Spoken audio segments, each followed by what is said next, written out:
Olá, seja muito bem-vindo a essa aula mais do que especial, embora num momento muito triste.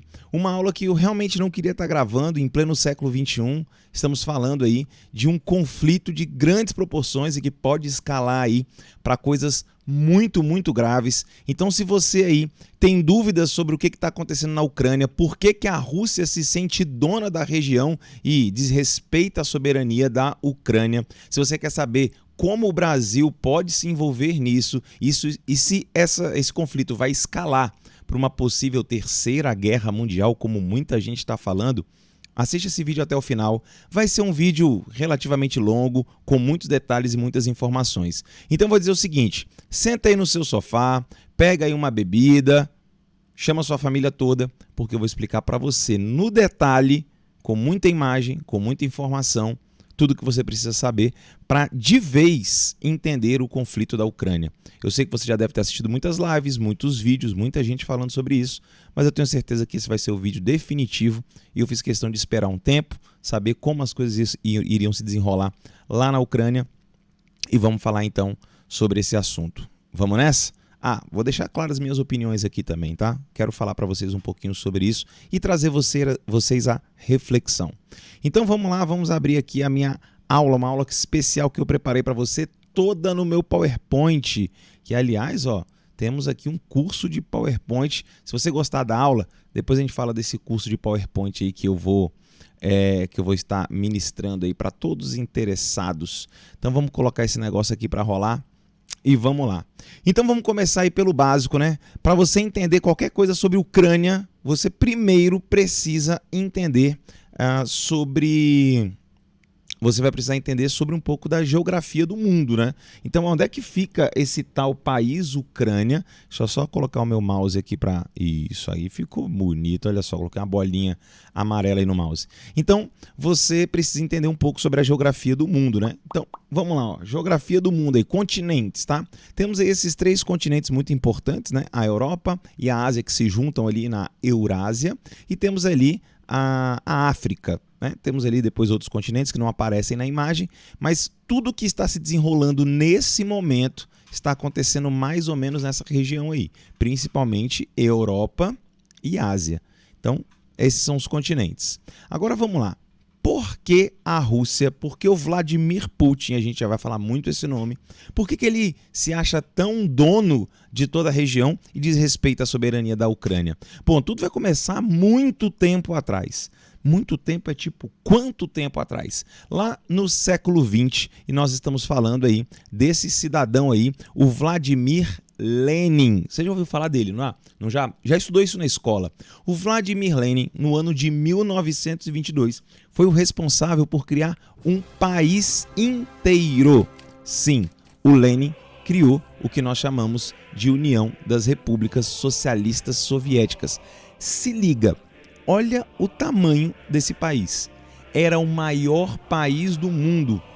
Ele incluía países da Ásia Central e da Europa. Então, olha como é que ele era gigantesco. Pegava aqui, a região da Ásia Central, que é essa região aqui, e parte do leste europeu. E isso fez com que todo mundo no século XX se organizasse do ponto de vista geopolítico através dessa lógica.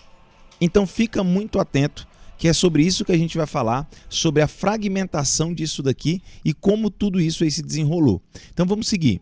Bem, então, em 1922, aliás, em 24, o Lenin morre. Olha que loucura isso. O cara cria um país inteiro, né? Com a Revolução Russa, derruba o czar do poder, e 2 anos depois, o Lenin morre. E isso é muito importante para a gente. Por quê? Com a saída do Lenin do cenário geopolítico, com a sua morte, quem vai assumir o poder na União Soviética? Você sabe quem é? Fala alto aí para eu ouvir. Vai, grita todo mundo aí da sua casa. Quem é? Pois é, ele mesmo, o Joseph Stalin. Ele é o cara que assume o poder. Ele é um dos maiores ditadores de todos os tempos. Ele é tão ruim quanto foi o Mao Tse Tung, ele é tão ruim quanto foi o Hitler. Ou seja, todos eles ali estão no rol de grandes ditadores e genocidas do século XX. Ele governou a União Soviética com mãos de ferro e desrespeitando tudo e todos ao seu redor. E isso meio que está se repetindo, obviamente que não na mesma escala, tá? Mas vamos lá, o Joseph Stalin, ele se torna o presidente ou o secretário do Partido Comunista, uma vez que só existe um partido, ou só existia um partido na União Soviética. E aí vem a Segunda Guerra Mundial. Olha aí, a Segunda Guerra Mundial que começa em 1939 e vai até 1945. E olha um detalhe interessante, eu não sei se você sabia, mas quando a Segunda Guerra Mundial começa com a invasão à Polônia em 1939, existia um acordo entre o Hitler e o Stalin de não agressão. Inclusive, eles dividem a Polônia. Ou seja, é uma frase que eu sempre digo para os meus alunos: países não têm amigos, países têm interesses. Então, o jogo geopolítico é esse. É um jogo de alianças, de traições e de conflitos. Então, a Segunda Guerra Mundial acontece, o Hitler desrespeita o acordo que ele fez com a União Soviética em um determinado momento, e a União Soviética é jogada dentro da Segunda Guerra Mundial, entrando do lado dos aliados. Olha que interessante, os aliados eram capitalistas, mas tinham um grande país comunista, ou socialista, como você quiser falar, do lado deles. Ou seja, eram aliados de ocasião. E volto para minha frase: países não têm amigos, países têm interesses. É isso que aconteceu na Segunda Guerra Mundial. Só que o Stalin, o comunismo junto com o capitalismo, eles vão derrotar o nazismo na Segunda Guerra Mundial. E ao derrotar o nazismo, o comunismo ele vai se espalhar pela Europa e por boa parte do mundo. Então, nós chegamos aí à vitória da União Soviética junto com os aliados em 1945. E isso vai fazer com que a Europa, após a Segunda Guerra Mundial, os desentendimentos entre a União Soviética comunista e o mundo capitalista, ou seja, a Inglaterra, a França e principalmente os Estados Unidos, as diferenças começam a ficar muito claras e a Europa vai ser dividida ao meio, na Europa Oriental e Europa Ocidental. Então olha que louco, o mundo sai de uma guerra mundial e entra numa divisão de territórios entre duas superpotências, Estados Unidos e União Soviética. É exatamente aí que vai começar um grande conflito que está se repetindo, que está até hoje deixando marcas e consequências. Então, dando um zoom aí para você na Europa, o que eu quero mostrar para você é justamente como as coisas ficaram ali na Europa. Veja, tudo que está nesse vermelho escuro aqui é a União Soviética, de fato a União Soviética.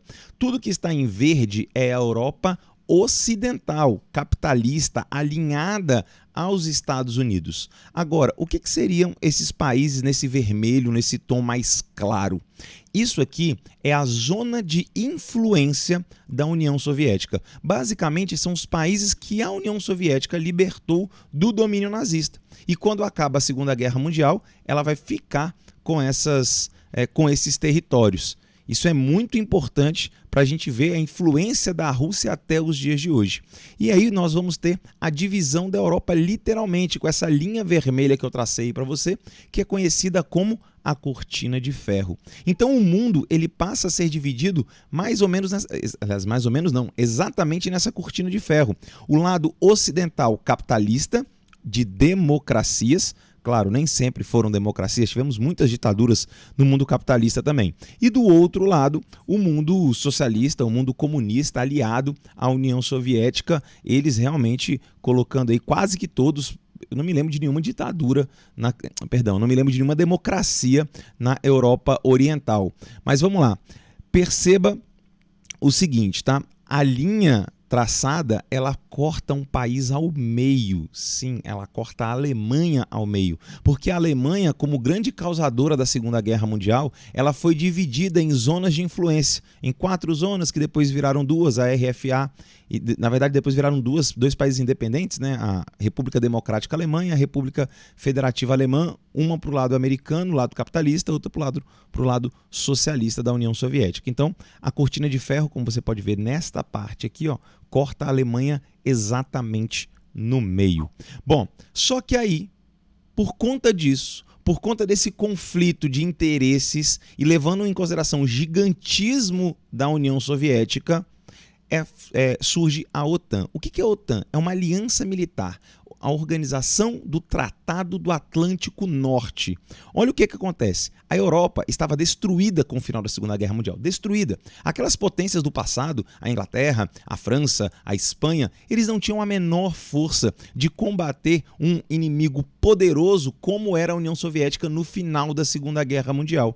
Então esse receio da União Soviética, o receio do comunismo, faz com que os países da Europa, juntamente com os Estados Unidos e com o Canadá, criem um pacto, uma aliança para a defesa mútua chamada Organização do Tratado do Atlântico Norte, que no início conta com 12 países fundadores. No início, mas ao longo do tempo ele vai ampliando de tamanho até chegar nos dias de hoje com 30 países. OTAN, nós vamos falar um pouco mais para frente. Então entenda o que é a OTAN. Ela foi criada lá em 1949. Tá bom? Só para você ter uma ideia, ela é antiga e foi criada pelos países ocidentais aliados aos Estados Unidos, ao capitalismo, para se proteger de uma possível invasão da União Soviética e do mundo comunista. O mundo comunista também tinha sua aliança militar, o Pacto de Varsóvia, que não vem muito ao caso agora nesse momento. Eu queria que você entendesse a OTAN e como ela surgiu e que países faziam parte dessa organização. Inicialmente 12, atualmente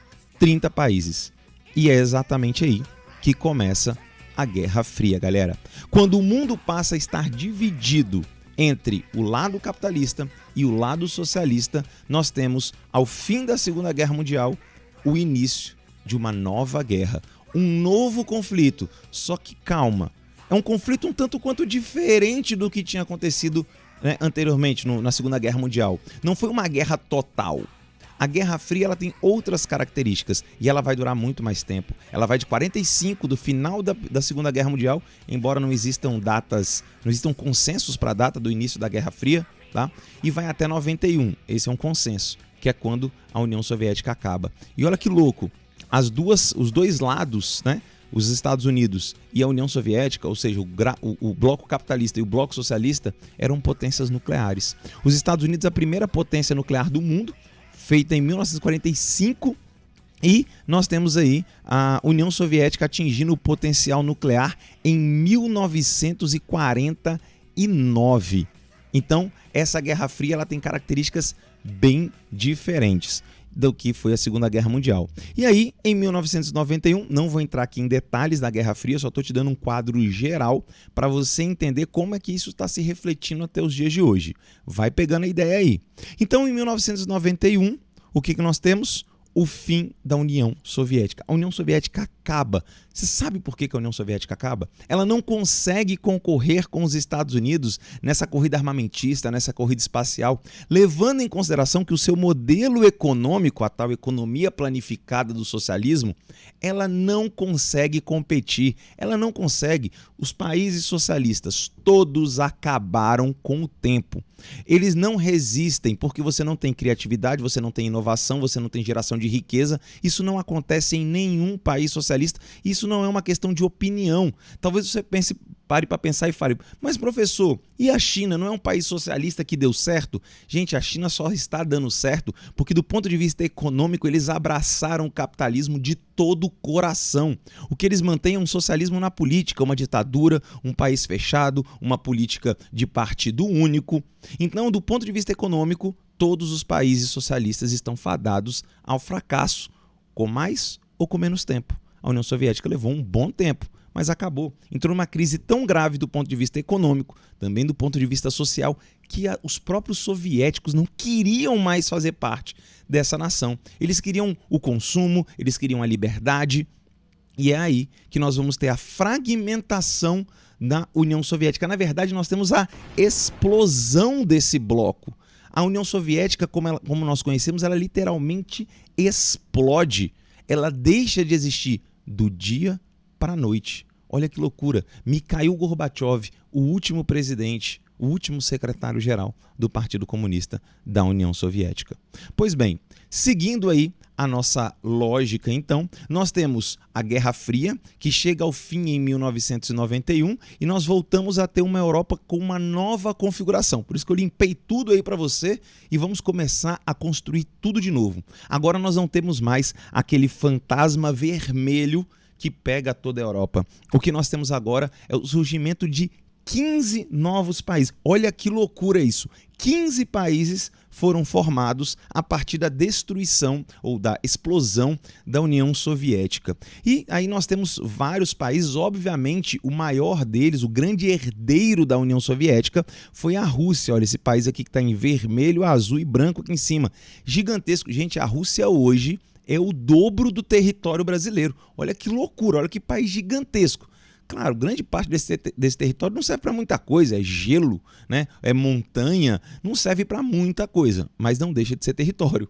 Tanto é que a Rússia não tem grandes cidades na sua parte asiática, tem pouquíssimas, porque é muito difícil você conseguir manter a vida em lugares tão inóspitos. As maiores cidades russas estão aqui na parte europeia do país. Mas olha só, temos outros grandes países como o Cazaquistão, bem aqui, e olha só esse país aqui que está em azul e amarelo. Essa é a famosa Ucrânia, ou seja, Ucrânia e Rússia cresceram como irmãs dentro de um mesmo grupo, de um mesmo país, da União Soviética. A Ucrânia sempre foi o celeiro da União Soviética, ou seja, as terras mais férteis da União Soviética estavam justamente na região da Ucrânia. E a Ucrânia sempre foi muito importante, foi uma república muito importante dentro da União Soviética, obviamente superada sempre pela Rússia, mas ainda assim muito importante. E quando esses 15 países são formados, eles ainda mantêm uma certa ligação econômica e política com a criação da Comunidade dos Estados Independentes, a CEI, uma espécie de União Europeia da antiga União Soviética. Imagina algo mais ou menos desse jeito que vai clarear um pouco a sua mente. Bom, então são 15 países, mas talvez você esteja se perguntando aí, poxa professor, mas a União Soviética era tão poderosa, a União Soviética tinha tantas armas nucleares, ela era uma potência atômica desde 49.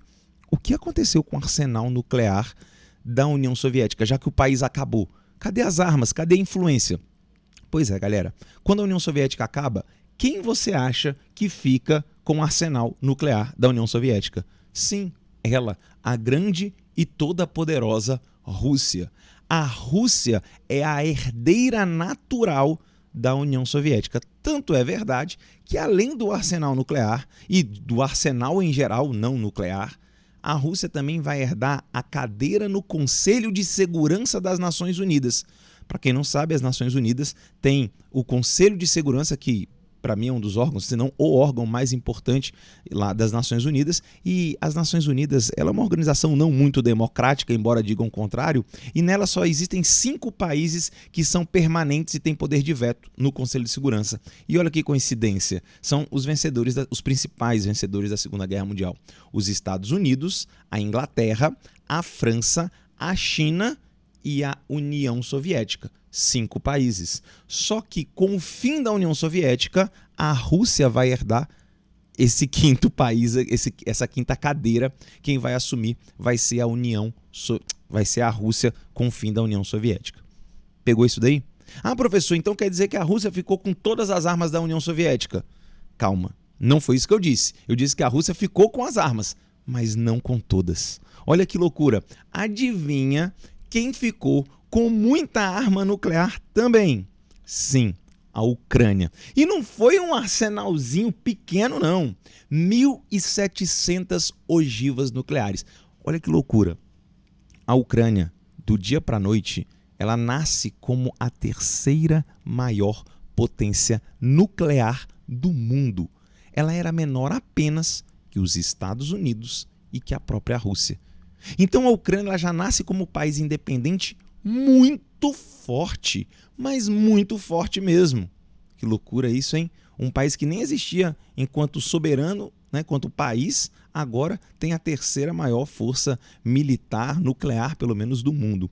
Mas aí vem alguns problemas que a gente precisa conversar. Você já ouviu falar em Chernobyl? Pois é, a usina nuclear de Chernobyl fica na Ucrânia. E essa usina nuclear, durante o período da União Soviética, já tinha dado muito problema. Já deve ter assistido alguma coisa, algum filme aí, algum documentário sobre Chernobyl. Houve um vazamento no reator nuclear da usina e isso inutilizou ali cidades ao redor da usina e até hoje é uma região inabitável.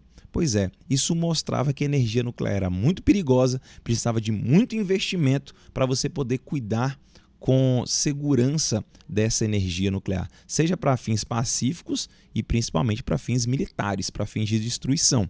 E qual era o problema? A Ucrânia estava completamente falida.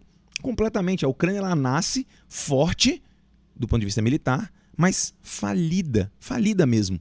E aí vem a grande questão, como é que um país falido vai tomar conta de 1.700 ogivas nucleares? Se uma usina já tinha vazado radiação, é aí que começa uma grande pressão internacional. E olha que louco, uma pressão internacional envolvendo inclusive Estados Unidos, Reino Unido, querendo que a Ucrânia entregasse as suas armas para a Rússia. Sim, a Rússia, junto com esses países do Ocidente, que eram inimigos até pouco tempo atrás na Guerra Fria, começam a pressionar a Ucrânia para que a Ucrânia devolva armas nucleares, entregue armas nucleares para a Rússia. E aí, talvez você esteja se perguntando, mas por que isso? Porque, olha só, existia o medo que oficiais corruptos da Ucrânia vendessem essas armas nucleares no mercado negro para criminosos, para grupos terroristas, porque não tinha controle, eles não tinham condição de manter esse arsenal. Sem falar da questão de vazamento, de explosões acidentais. Então era muito perigoso ter vários países do mundo com armas nucleares, porque não foi só a Ucrânia que teve arma nuclear, não. A Ucrânia foi a que, depois da Rússia, a que mais tinha arma nuclear da União Soviética, mas outros países ali também ficaram. Então a pressão foi para que todo mundo devolvesse e só a Rússia tivesse essas armas, ou seja, concentrar essas armas na Rússia. E vamos combinar, não faz muita diferença se você tem 6.000 ogivas nucleares, não vão fazer muita diferença se você conseguir mais 1.000. Você já consegue destruir o mundo inteiro com as 6 que você tem. Então era mais fácil controlar se todas as ogivas estivessem com um único país. E acredita em mim, foi o que aconteceu. Você entregaria suas armas nucleares? Gente, olha só, isso foi um grande erro da Ucrânia, por mais que ela não tivesse condições de manter as armas, o arsenal, ela deveria ter mantido algumas armas, porque isso era o seguro que ela tinha de uma invasão. Era o que poderia proteger a Ucrânia de qualquer tipo de interferência militar estrangeira. Mas, com a pressão que houve, foi assinado o Memorando de Budapeste. Olha que loucura isso. Nesse Memorando de Budapeste, o representante da Rússia, dos Estados Unidos, na época o presidente dos Estados Unidos era o Bill Clinton, e o presidente ucraniano, eles assinaram um acordo e sim, as armas foram entregues para a Rússia. Sim, a Ucrânia abriu mão das armas nucleares. E você vai falar assim, professor, mas de graça? Do nada. Não, calma, também não foi de graça, né?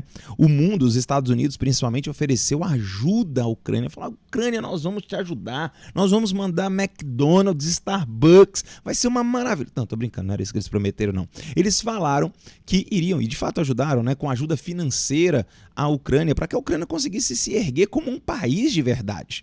E foi isso que aconteceu. A Ucrânia acabou entregando essas armas. Aí eu quero que você coloque aí nos comentários. Para o vídeo e coloque aí agora. Você acha que essa decisão foi correta ou foi equivocada? Coloca aí nos comentários agora. Ou então me manda no direct. Mas se você estiver vendo pelo YouTube agora, coloca aí nos comentários, beleza? Então vamos lá. Vamos seguir aqui. Já deixou o comentário? Aliás, aproveita, já deixou o like também? Já se inscreveu no canal? E não esquece de compartilhar, hein? Mas vamos lá. Vamos seguir. Bom, olha só aí o joinha da Rússia. A Rússia ficou toda feliz. A Rússia falou, Ucrânia, fique tranquila, Ucrânia. Nunca irei te atacar. Pô, Ucrânia, você é minha camarada, minha best friend. Você entregou suas armas nucleares. Olha, vocês moram aqui no meu coração. Fique tranquilo, Ucrânia. E aí, lembra daquela frase lá do início? Países não têm amigos, países têm interesses. É uma questão de interesse. A geopolítica é uma questão de interesses. Pois bem, entendido toda essa parte, entendido que a Ucrânia poderia ser forte, mas não foi, voltamos agora a uma análise do momento atual. Rússia e Ucrânia. Rússia grandona aqui, uma luta de Davi contra Golias, podemos dizer assim. E olha o que vai acontecer. No ano de 1999, quem assume o poder na Rússia é esse cara aí. Dá uma olhadinha para ele. Deixa eu olhar. Não, tem que olhar para cá. Aí, olha aí, ó. Tá aí, ó. O Vladimir Putin é o cara que assume o poder na Rússia. É um problema. Ele foi eleito de forma democrática, só que hoje nós podemos afirmar categoricamente que o Putin é um ditador. Você já viu um presidente ser eleito sucessivamente de forma democrática, sem problemas, desde 1999? No mínimo, mas no mínimo, isso é muito, muito esquisito. E o que não faltam são denúncias de eleições fraudadas na Rússia ao longo do tempo. Galera, ele na verdade é basicamente o único líder que a Rússia teve depois do Boris Yeltsin. Ou seja, existia a Guerra Fria acaba em 91, quem assume é Boris Yeltsin e depois é basicamente o Putin e é ele até hoje. Ele nem sempre ficou no cargo de presidente, já esteve no cargo de primeiro-ministro, mas sempre foi ele que mandou. E você sabe o que o Putin fazia antes de ser presidente, antes de ser político? O Putin era espião da KGB. Para quem não sabe o que é KGB, é tipo a CIA. A CIA, né, a Agência de Inteligência dos Estados Unidos? Pois é, a KGB é uma espécie de CIA, só que da antiga União Soviética. Ou seja, é um cara que tem uma visão estratégica muito grande. E ele assume a Rússia. Só que quando ele assume a Rússia, em 1999, a Rússia também não estava bem. A Rússia, do ponto de vista econômico, ela não podia fazer muita coisa. Então, o que ele fez? Ele começou a reorganizar o país. Ele começou a fazer o seu país crescer novamente.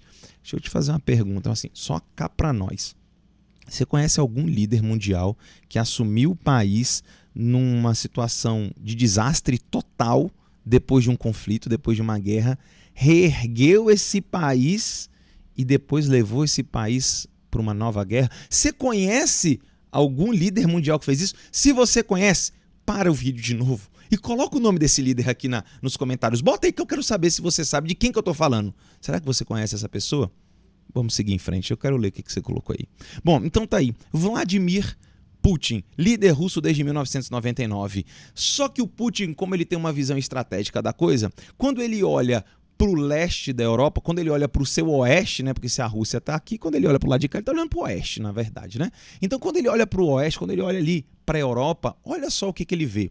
A OTAN, veja, lembra que eu falei de OTAN e Pacto de Varsóvia? Pois é, Pacto de Varsóvia não existe mais. Não existe Pacto de Varsóvia, mas a OTAN existe. E não só existe, como cresceu. Hoje são 30 países. Se liga no tamanho. Isso aqui é a OTAN hoje. 30, claro, isso aí são só os países europeus, né? Tem países lá na América, aqui na América, nos Estados Unidos, Canadá. Então, hoje são 30 países, mas talvez você não tenha se ligado no detalhe que eu vou te mostrar agora. Olha isso aqui. Você conhece esses 3 países aqui? Repúblicas Bálticas, Letônia, Estônia e Lituânia faziam parte de quem, você sabe?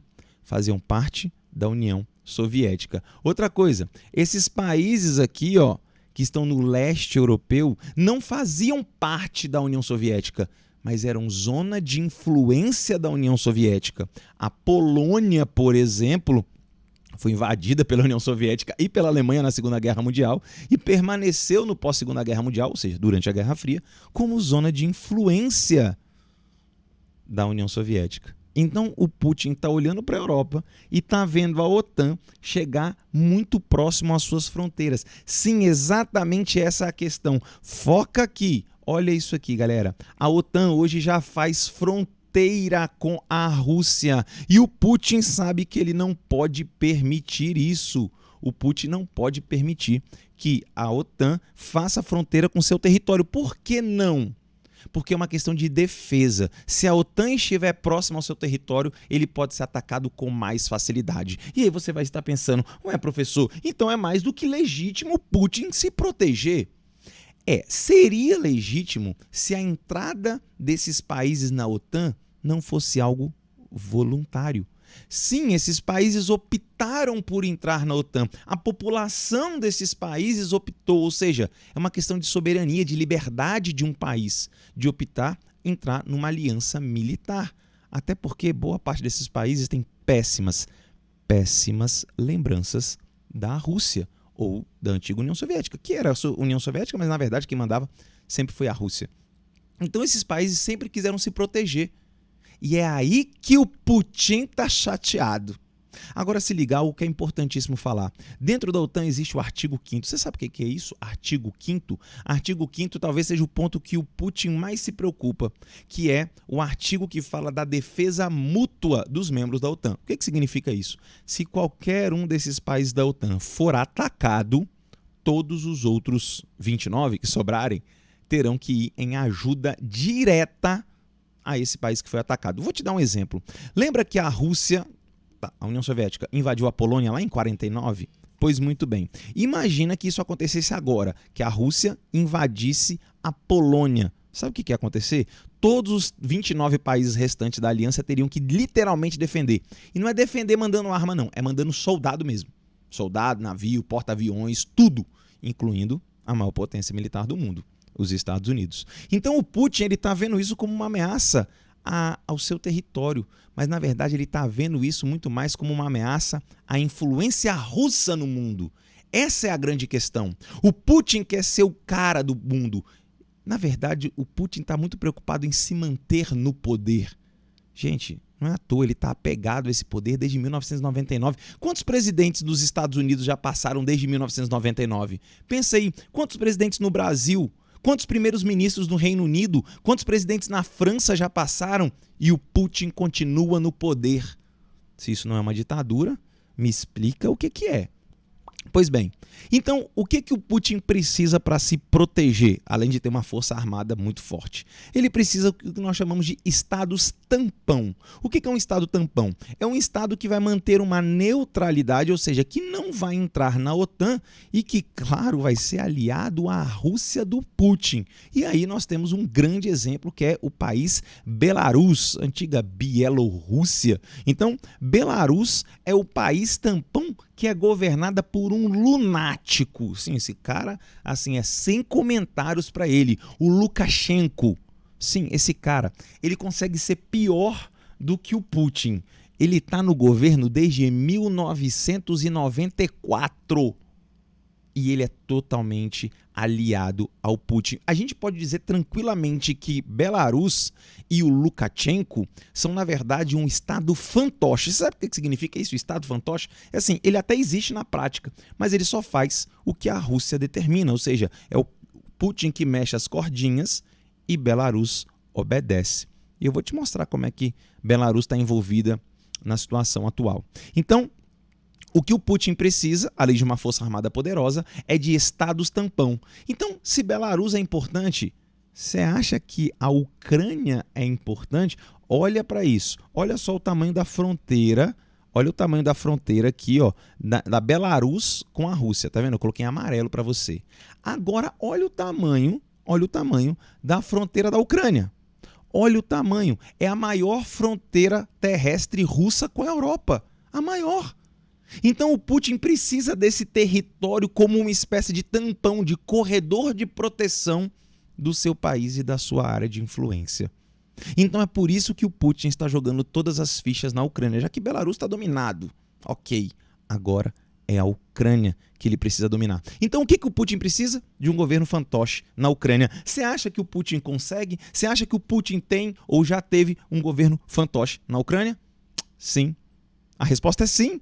Ele já teve. E eu vou falar de mais um maluco. Vamos falar do Viktor Yanukovych. Nossa, mas é só um nome complicado. Viktor Yanukovych, ex-presidente ucraniano. Sim, esse cara era um fantoche. Ele era tipo o Lukashenko, só que da Ucrânia. Esse cara foi presidente da Ucrânia. Foi eleito até que democraticamente, galera. Só que quando ele foi eleito, ele defendia, sabe o quê? Uma aproximação com a União Europeia. Sim, o povo da Ucrânia, olha que louco, o povo ucraniano, eles querem cada dia mais se afastar da Rússia. Eles não querem ficar próximos à Rússia, se afastar do ponto de vista geopolítico, econômico, ideológico. E eles querem se aproximar da União Europeia, das democracias, da prosperidade. E o Lukashenko, que era o presidente do país, simplesmente resolveu não aceitar essa aproximação. Ou seja, a União Europeia dando boas-vindas à Ucrânia, falando: Ucrânia, chega aí, é nós, bora aqui. Não era para entrar na União Europeia, tá? Mas era para se aproximar economicamente da União Europeia. E sim, o Lukashenko, aí ó, reportar manchete: Ucrânia se recusa a assinar pacto de aproximação com a União Europeia. Tá dando para você ver direitinho aí? Tá dando, vou dar um zoom aqui para você ver, ó. Olha aí, ó.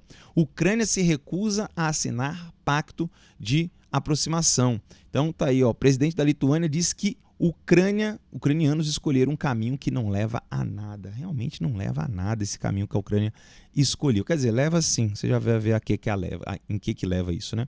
Então, o Putin conseguiu o Lukashenko, o Yanukovych como fantoche. Só que, galera, deixa eu te explicar uma coisa. O povo ucraniano não aceitou isso, não. Não aceitou essa história de não entrarem na União Europeia, aliás, não se aproximarem da União Europeia. E o bicho pegou na Ucrânia. Aí, galera, nós precisamos falar de Euromaidan. Já ouviu falar de Euromaidan? Vamos lá. Maidan, o que significa Maidan? É o nome de uma praça na Ucrânia, na capital da Ucrânia, Kiev. Euro faz referência à União Europeia. Então, Euromaidan seria a defesa da Praça Maidan, ou seja, dos ucranianos, por uma aproximação com a União Europeia. Sim, a população ucraniana resolveu ir para uma praça e começar a protestar. E a Netflix fez um documentário a respeito disso. E essa ocupação de praça foi crescendo, crescendo, crescendo. E o governo do Yanukovych respondeu com toda a força, truculência e ignorância. Nós tivemos uma espécie de guerra civil dentro da Ucrânia. Uma revolução onde o povo da Ucrânia começa a lutar contra o seu presidente que não respeita as decisões do povo. Claro, esse povo não é homogêneo. Esse povo não era 100% dele que queria se afastar da Rússia, porque nós temos questões étnicas envolvendo a Ucrânia, mas a maioria queria. E olha o que aconteceu. Isso aí aconteceu em 2014. Eu recomendo muito, muito que você assista esse documentário da Netflix. Isso aí que eu coloquei para vocês é o trailer desse documentário. É muito, muito importante. Você vai conseguir entender muito de Euromaidan. Confere aí.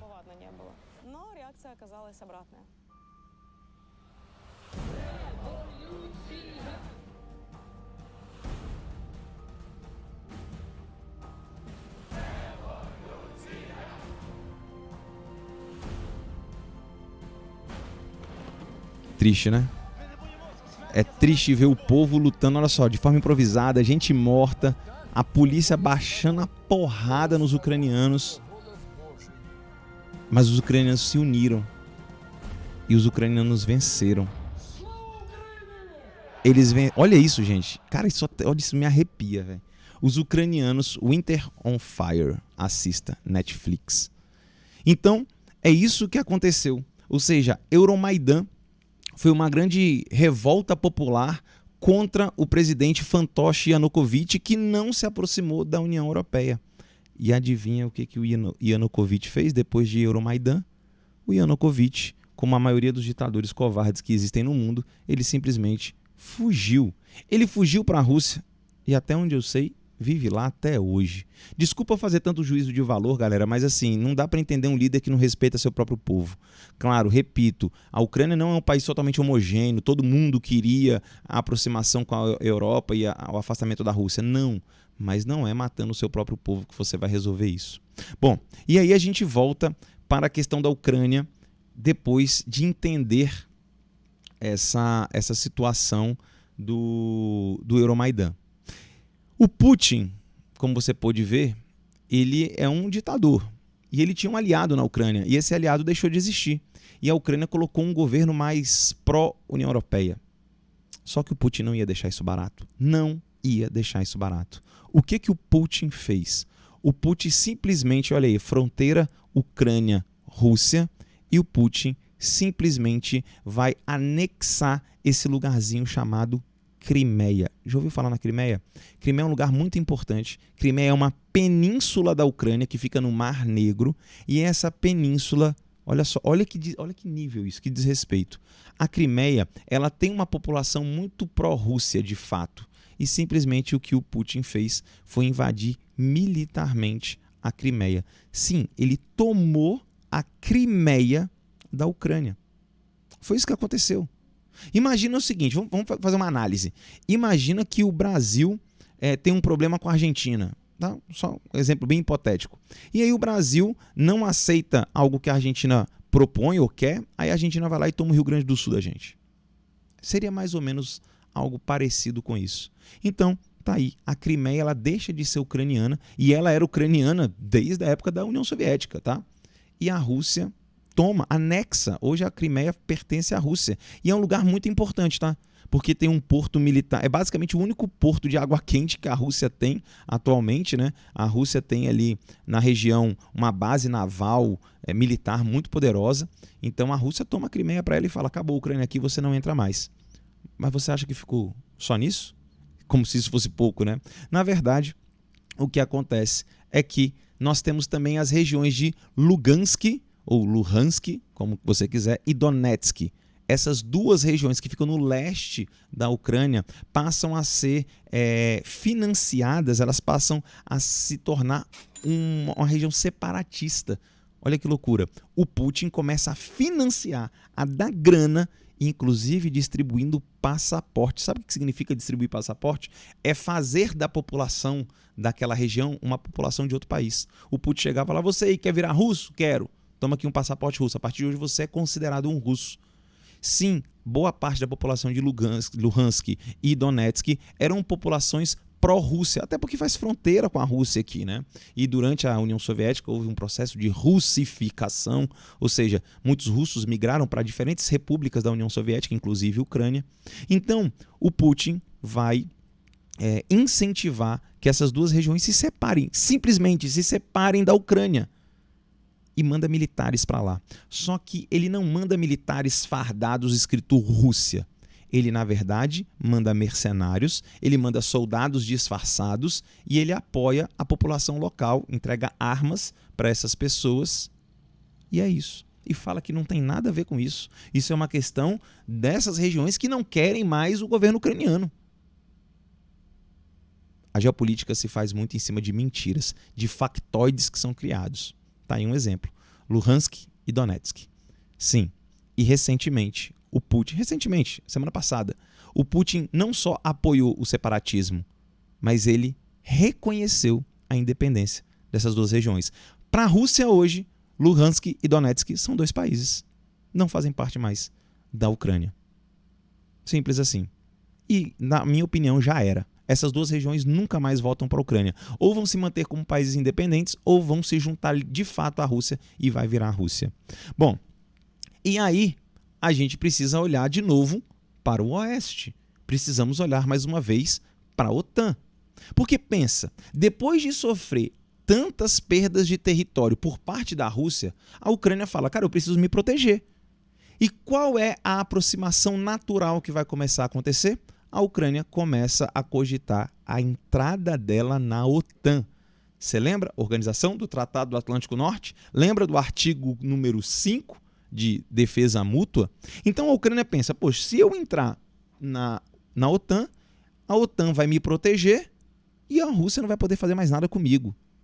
Sim, é exatamente isso que passa a acontecer. A Ucrânia começa a negociar com a OTAN. E aí o Putin não... Pô, é um trocadilho praticamente inevitável, né? O Putin fica Putin e simplesmente, galera, ele fala: não vou admitir que a Ucrânia entre para a OTAN.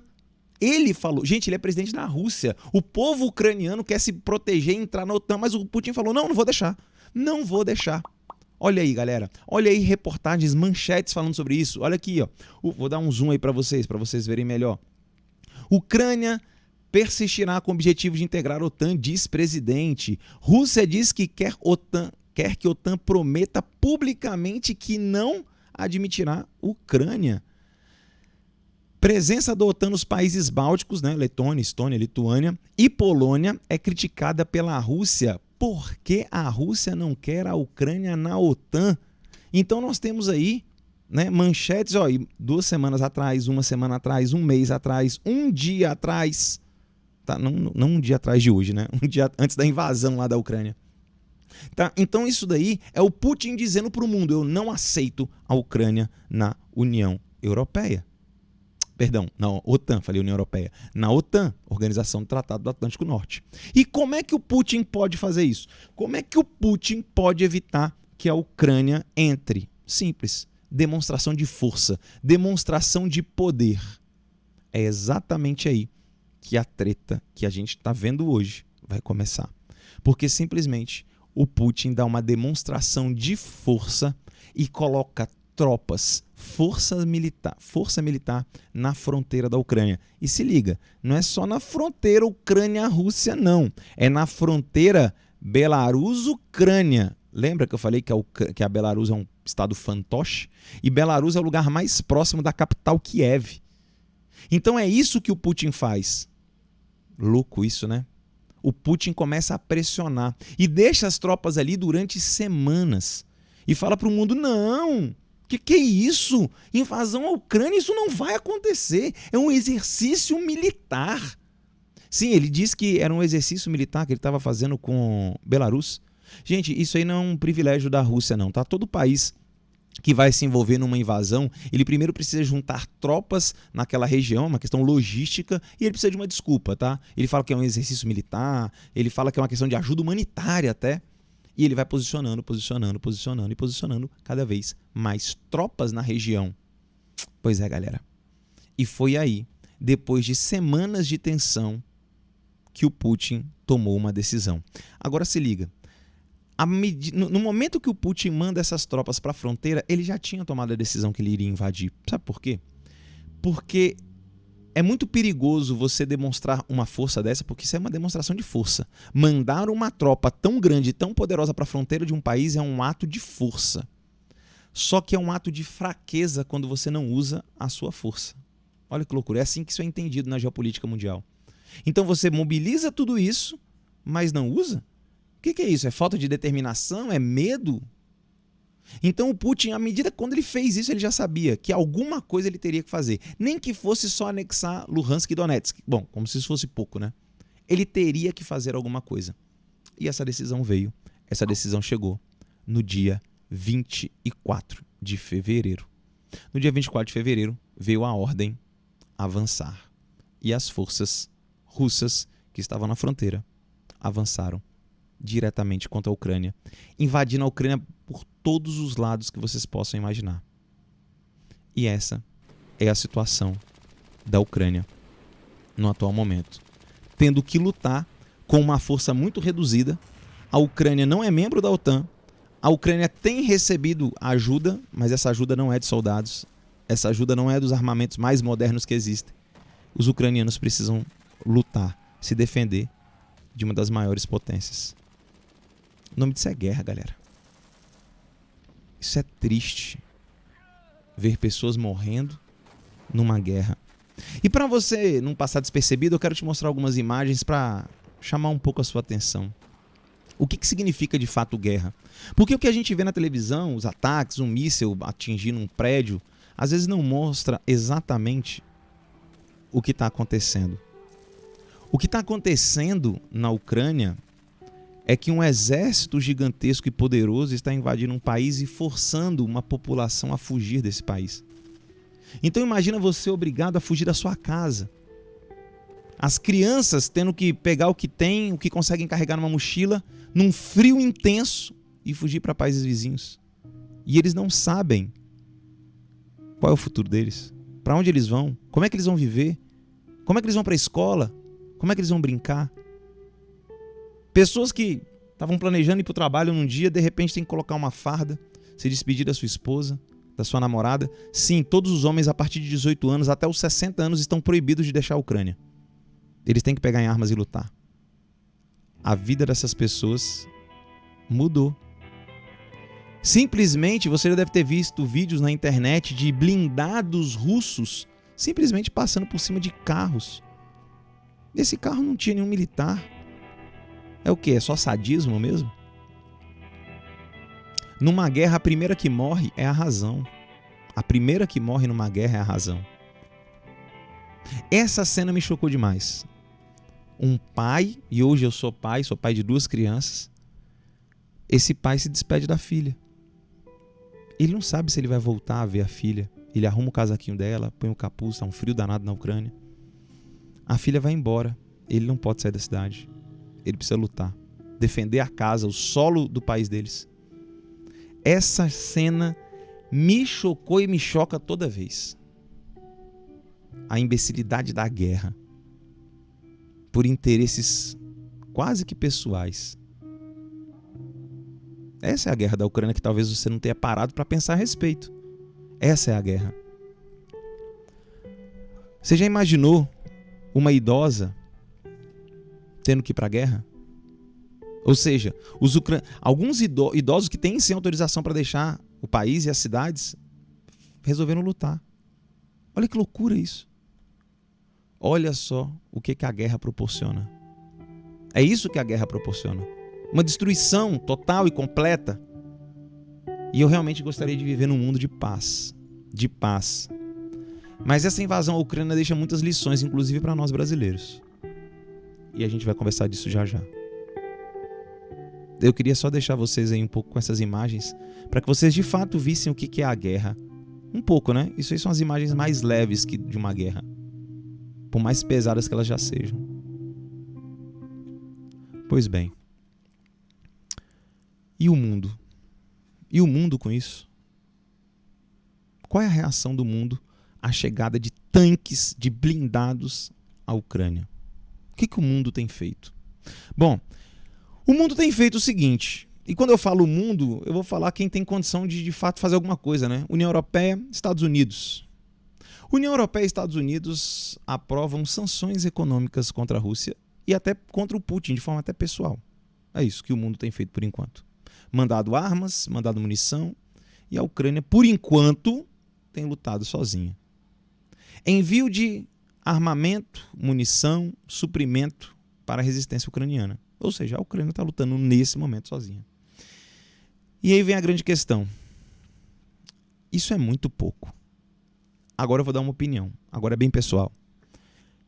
Então, professor, o que você acha que deveria ser feito? Que os Estados Unidos deveriam pegar os seus porta-aviões, os seus bombardeiros nucleares, sobrevoar a Rússia e a Ucrânia e acabar com o negócio? Não. Isso seria a Terceira Guerra Mundial, não é isso que a gente quer. Mas o que precisa acontecer é o mundo livre, o mundo que é livre de fato, que são democracias, se juntar e dar uma resposta de força tão alta e clara e inequívoca para essas ditaduras ao redor do mundo. Para esses países que insistem em desrespeitar a soberania de outros países. E aí eu quero retomar uma frase atribuída aí a Winston Churchill na época da Segunda Guerra Mundial. Nessa época o Churchill ainda não era o primeiro-ministro inglês. O primeiro-ministro inglês era o Chamberlain. E ele disse o seguinte: entre a desonra e a guerra, eles escolheram a desonra e terão a guerra. Sabe por que ele disse isso? Porque o primeiro-ministro inglês da época, para não entrar em guerra com Hitler na Segunda Guerra Mundial, ele assinou um acordo com Hitler. O Hitler já tinha invadido a Áustria e anexado, já tinha invadido a Tchecoslováquia, ou os Sudetos da Tchecoslováquia, e a Inglaterra resolveu ir lá e fazer um acordo de paz com eles. Falaram, tudo bem, vocês já invadiram aí, tá de boa, só não invade mais, por favor.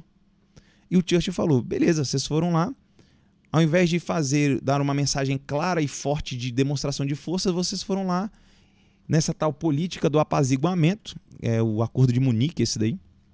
E o que aconteceu? Vocês sabem, né? A Segunda Guerra Mundial começou, o Hitler não respeitou esse acordo. Invadiu a Polônia depois tentou invadir a própria Inglaterra na operação da Grã-Bretanha. Então esse pensamento é interessante. Eu acho que a gente não tem que começar, a gente não tem que ir para uma Terceira Guerra Mundial, nada disso, mas a gente precisa mandar uma mensagem clara, alta e bem forte para essas ditaduras. Porque se isso não acontecer, o problema vai ficar mais grave. Vai ficar mais grave. Você conhece essas duas bandeiras aí? Lado direito, China. Lado esquerdo, uma pequena ilha chamada Taiwan. Sim. Nós podemos ter um conflito, uma escalada da invasão à Ucrânia imediata, só que agora na Ásia. China volta a fazer incursões aéreas sobre Taiwan em meio à guerra na Ucrânia. Sim, a China está desrespeitando o espaço aéreo de Taiwan, porque a China quer retomar Taiwan. Depois da Rússia invadir a Ucrânia, será a vez da China invadir Taiwan? Declaração chinesa sobre Taiwan aumenta a tensão após invasão russa à Ucrânia. É isso, galera. É isso. Mais uma ditadura se assanhando para cima de uma democracia. Não temos que ir para a guerra, mas a gente precisa mandar uma mensagem alta e clara e inequívoca. Para quem não conhece, rapidamente falando sobre isso, tá aqui, ó. A Rússia está aqui em cima, faz fronteira com a China, e sim, Rússia e China já foram grandes aliados, mas desde do meio da Guerra Fria, a Rússia e a China meio que não são tão amigas assim. Mas eles fazem fronteira, eles têm uma fronteira considerável aqui. E olha o que aconteceu recentemente. Você sabe que estava rolando Olimpíadas de Inverno na China, não sabe? Você sabia que o Putin visitou a China? O Putin visitou a China durante as Olimpíadas e foi lá apertar a mão do Xi Jinping. O que será isso? Será que ele já estava se preparando para essa invasão e para essas sanções que ele já sabia que ele iria receber? Galera, todas as sanções que o Ocidente vai pôr sobre a Rússia já foram precificadas. O Putin já esperava isso, ele sabia de tudo isso e ele se preparou para essas sanções. Ele está preparado. E essas sanções só vão surtir efeito dentro de muito, muito tempo mesmo, muitos anos. E por isso que eu digo, Taiwan está em risco. Taiwan é essa pequena ilha aí, bem próxima à China. E Taiwan já está sofrendo com jatos, aviões de caça da China sobrevoando, desrespeitando o seu espaço aéreo. E pior, a China, talvez você não saiba, olha a situação aqui, ó. Tá vendo esse mar aqui, ó? Mar do Sul da China. Embora o nome do mar seja Mar do Sul da China, esse mar não pertence à China. Esse mar banha vários países. A Tailândia, banha o Vietnã, ele banha a Indonésia, ele banha a Malásia. Ele banha vários países. Sabe o que a China tá fazendo com esse mar? A China tá dizendo, ó, galera, esse mar aí é só meu, tá? Inclusive o nome é Mar do Sul da China, então ele é meu. E só eu posso explorar, e só eu posso dominar esse mar. Inclusive, a China está construindo bases militares no Mar do Sul da China, desrespeitando a soberania naval, a soberania do território, do território marítimo de muitos desses países. É isso que está acontecendo. Veja, se para o mal prosperar, basta que o bem não faça nada. Não, essa frase não é minha. Bom, se a gente acha que as democracias são o bem, a gente precisa mandar uma resposta clara para isso. E talvez a sua grande pergunta para essa crise toda seja, então, Toby, então, professor, é a Terceira Guerra Mundial, né? Vamos nos preparar porque nós vamos para a guerra. Calma, eu espero que isso não aconteça. E eu acho que as coisas não vão caminhar dessa forma, talvez, que você esteja pensando. Eu acho que não vai acontecer nesse momento uma terceira guerra mundial a nível da Segunda Guerra, ou seja, com uma guerra total, países totalmente se destruindo um contra o outro, porque existe uma diferença entre a Segunda Guerra Mundial e essa, que são chamadas armas nucleares. As armas nucleares existem e foram as armas nucleares que impediram a Terceira Guerra Mundial lá na época da Guerra Fria. Lembra, Estados Unidos e União Soviética tinham armas nucleares, mas eles não usaram.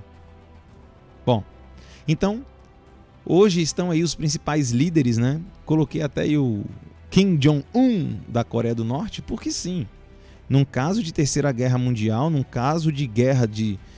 com certeza a Coreia do Norte estaria envolvida nisso, numa invasão à Coreia do Sul. Coreia do Norte que é uma potência nuclear e sustentada pela China, que hoje é grande aliada da Rússia. E os Estados Unidos se colocam aí como grande oponente. Embora o presidente estadunidense, o Joe Biden, tem se mostrado há muito tempo um presidente muito fraco. É isso que parece. Pois bem, mas eu não acredito que a Terceira Guerra Mundial vai acontecer, pelo menos não dessa forma.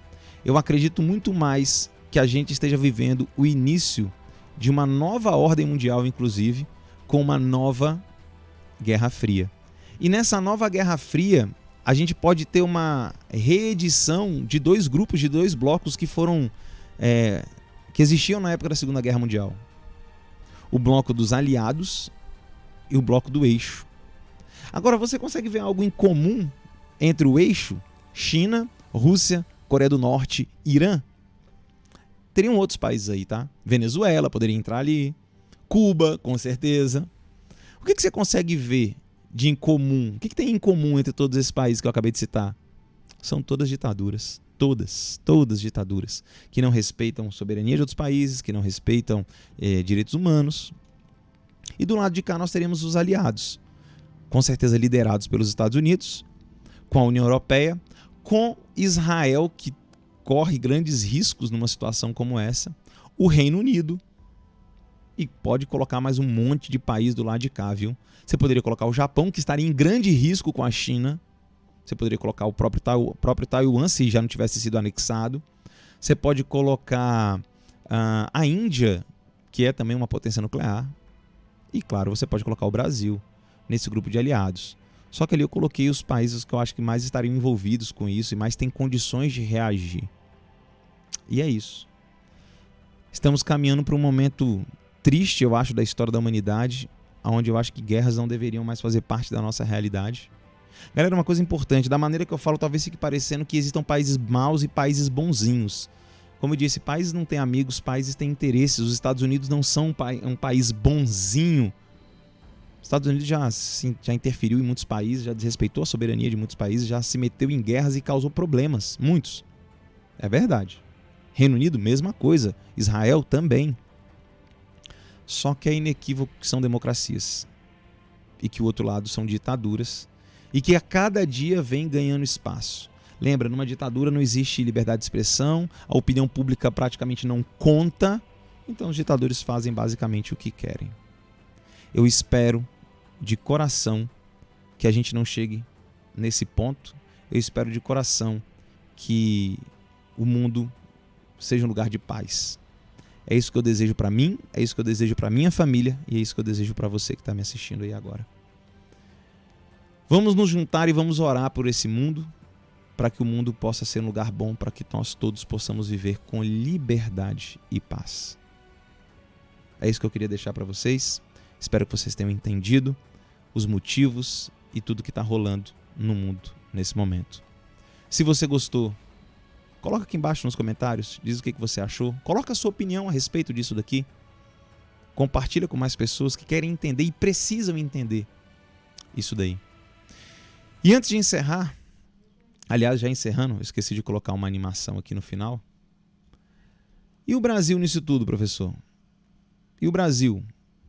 Qual é a situação do Brasil? Eu acho que existe uma mensagem para o Brasil aqui.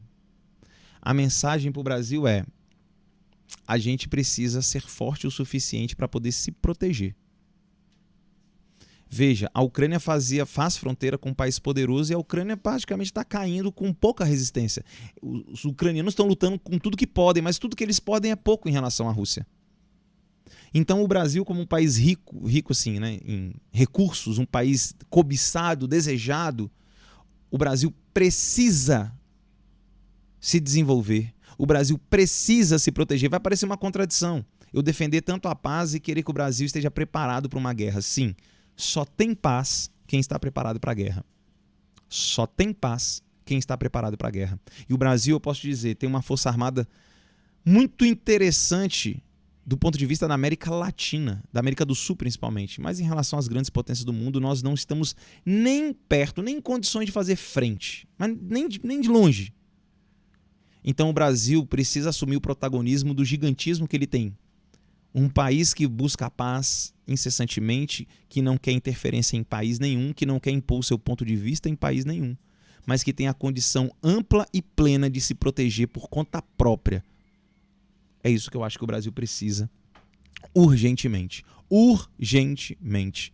O Brasil tem muitas riquezas cobiçadas. Muitas.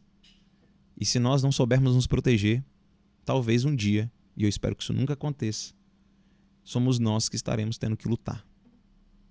Então é isso. Fica a minha mensagem, meu pedido de oração pelos ucranianos e pelos russos também, para que eles possam parar com essa invasão. Forte abraço. Obrigado por chegarem até aqui. Compartilha com todo mundo. Deixa o like se você gostou do vídeo. E não esquece de comentar. Eu quero saber a sua opinião. Valeu. Um forte abraço. Tamo junto.